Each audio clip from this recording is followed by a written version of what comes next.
Hi, and welcome to Plants of the Gods. We'd like to thank each and every one of you who tuned in to our second season of the podcast. The response has been truly overwhelming. To thank you, all of our listeners and fans, today's episode is a Season 2 bonus episode which touches on some of the themes that Dr. Plotkin discussed in previous episodes, as well as a sneak peek into some of the themes that we will be covering in Season 3. So tune in, share with your friends and colleagues, consider leaving your review of the show on Apple Podcasts or Spotify, and enjoy today's bonus episode titled Hallucinogens and Poisons of the Uncontacted Tribes of the Amazon Rainforest. Hello everyone, I'm Mark Plotkin, Dr. Mark Plotkin of the Amazon Conservation Team. Welcome to Plants of the Gods. In this bonus episode, I want to share a few personal experiences and observations into the reason that we all need to care about the fate of the uncontacted tribes of the Amazon and their rich shamanic lore. I'll be covering this in more detail in Season 3 of Plants of the Gods, Hallucinogens, Healing, Culture, and Conservation. The destruction of the Amazon rainforest continues at a rapid rate. Plants, animals, and even tribal cultures face certain extinction.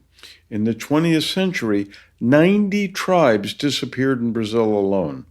Today, we often focus on the contribution to climate change from carbon released by forest destruction. Sometimes obscured by this peril is the perhaps incalculable sacrifice we make in terms of potential new agricultural or medicinal or industrial products. In just one striking example, both ACE inhibitors and beta blockers, two of the most important classes of modern medicines, are in fact based on compounds derived from neotropical species. In my fieldwork as an ethnobotanist, that is, as a scientist who studies how tribal peoples use local plants, I've repeatedly observed that the Amazon's indigenous people know, use, and protect rainforests far better than Western scientists or park guards who are often imported from urban centers. But these tribal cultures, and in particular their knowledge, are disappearing far more rapidly than the rainforest itself. Even in the all too rare instances where neither an Amazonian tribe nor its ancestral rainforests are physically threatened by outside forces, typically extractive industries, the culture itself, more often than not, degrades or disappears when it comes into sustained contact with the outside world. Perhaps the most fragile of these Amerindian cultures is the isolated groups, those few lost tribes who have chosen to avoid contact with the outside world. The Amazon Conservation Team currently estimates that there are about 70 of these groups in lowland South America. The recent historic record amply demonstrates that contact can devastate these hunter-gatherer bands.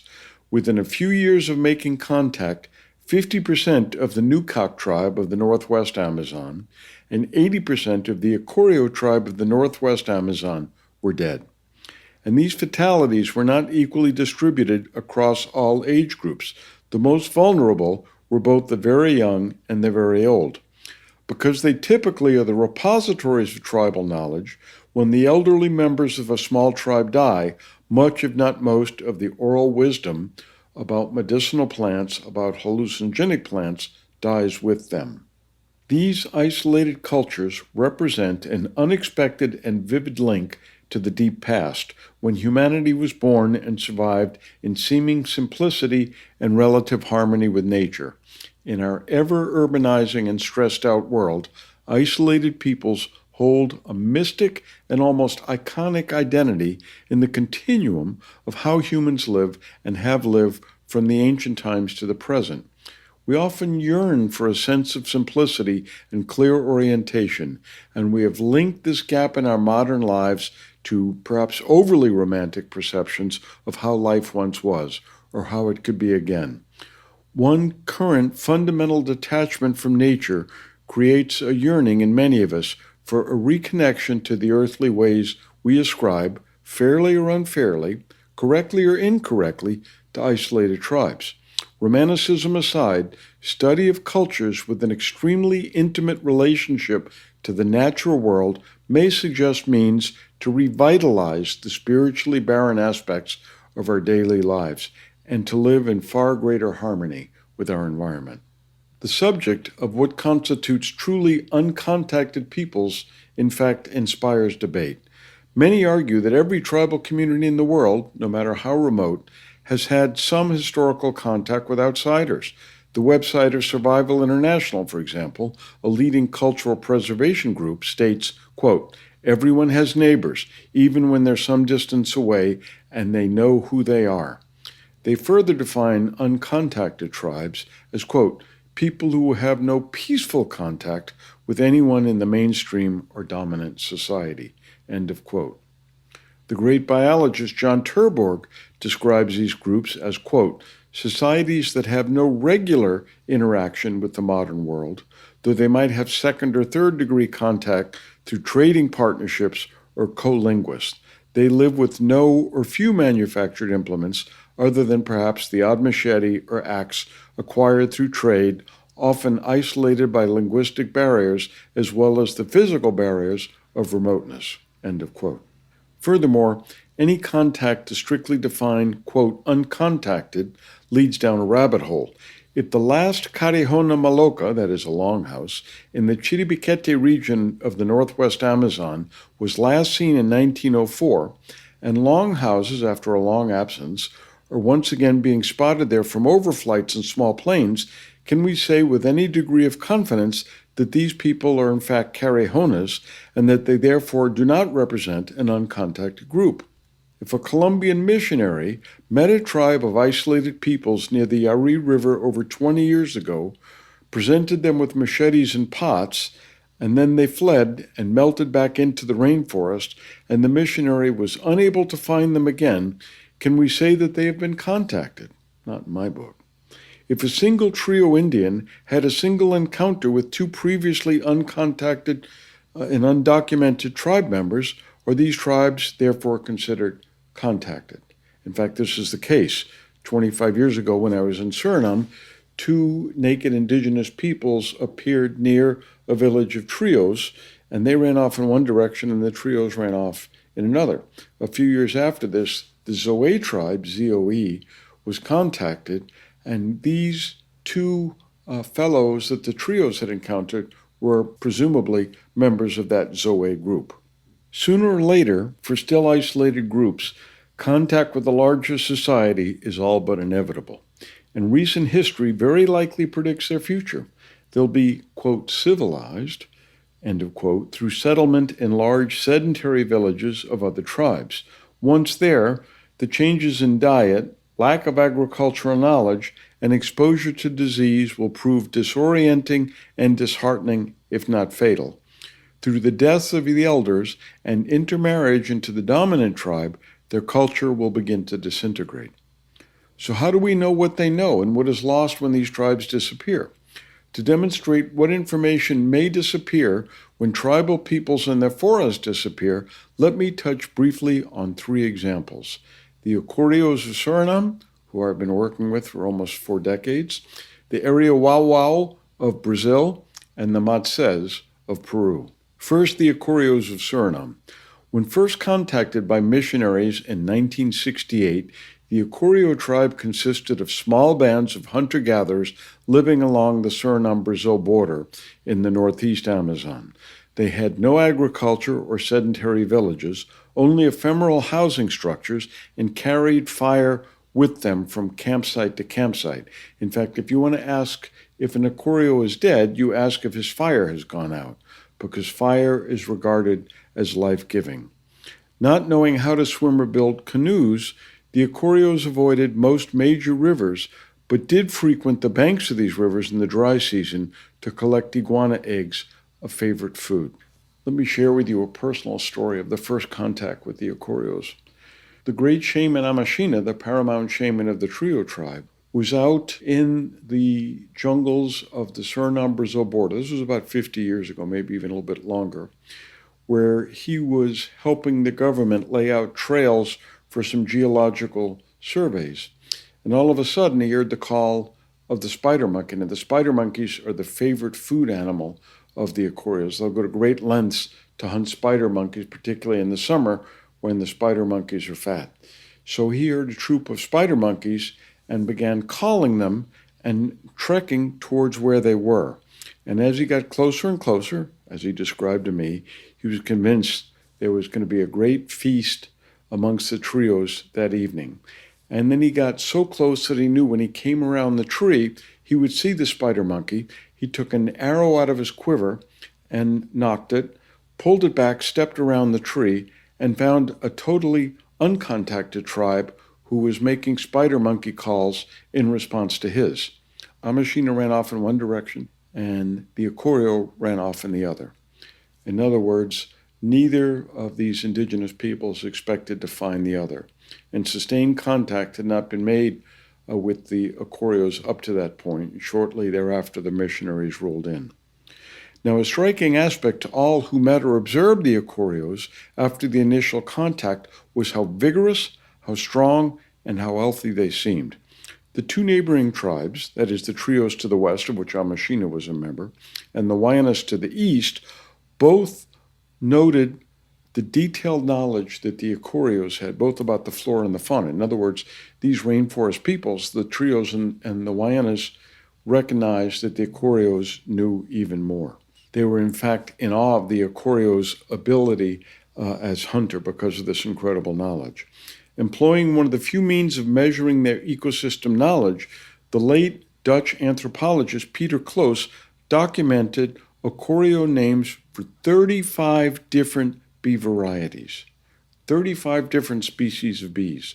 Almost all of the very young and the elderly Acorio, however, died within the first 2 years of contact with the outside world.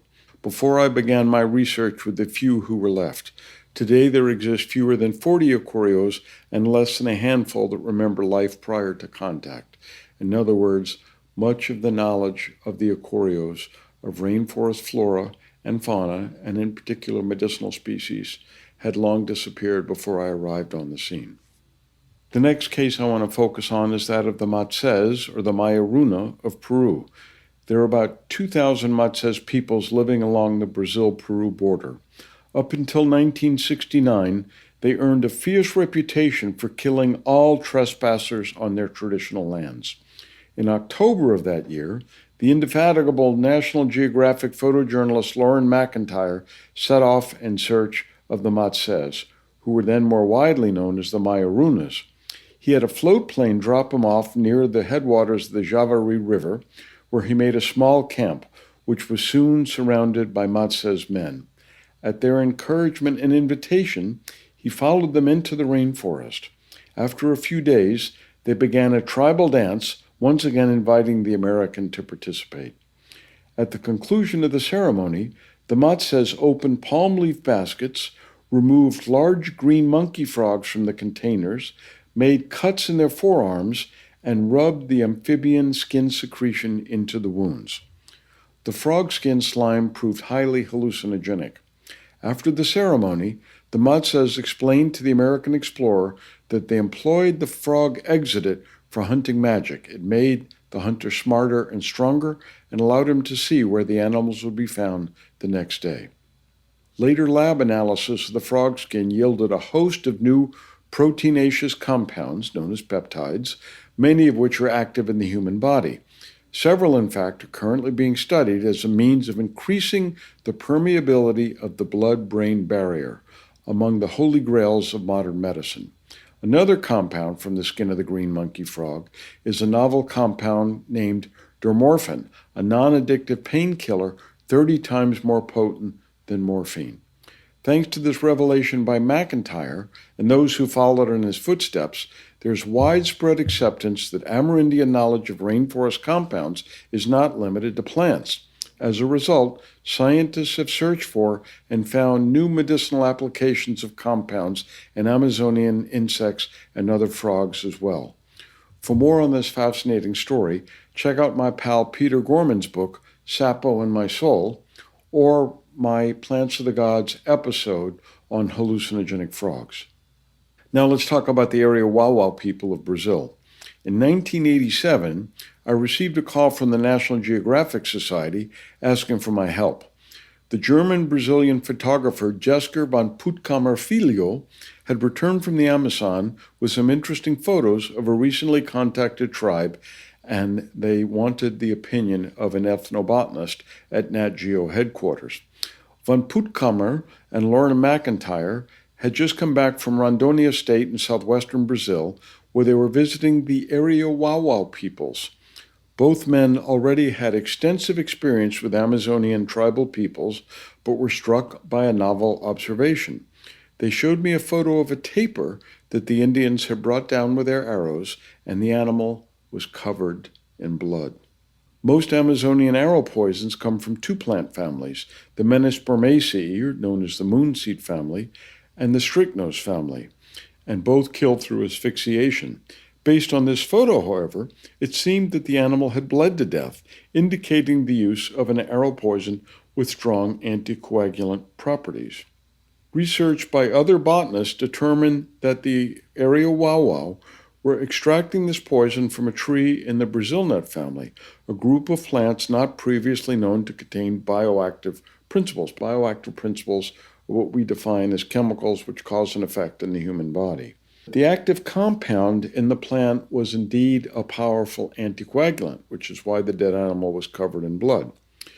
Given that the populations of the world's rich nations are aging and that the market for anticoagulants is commensurately sizable and growing, plants and plant compounds that decrease clotting have significant market and therapeutic potential around the world. To take full advantage of rainforest products, proper means of benefiting local tribes and national governments must be put in place. Furthermore, provisions must be made to protect the forest peoples, cultures, plants, and animals. Virtually all of this is endangered, with the foremost threats including gold mining, logging, cattle ranching, fires, road building, and bad governance.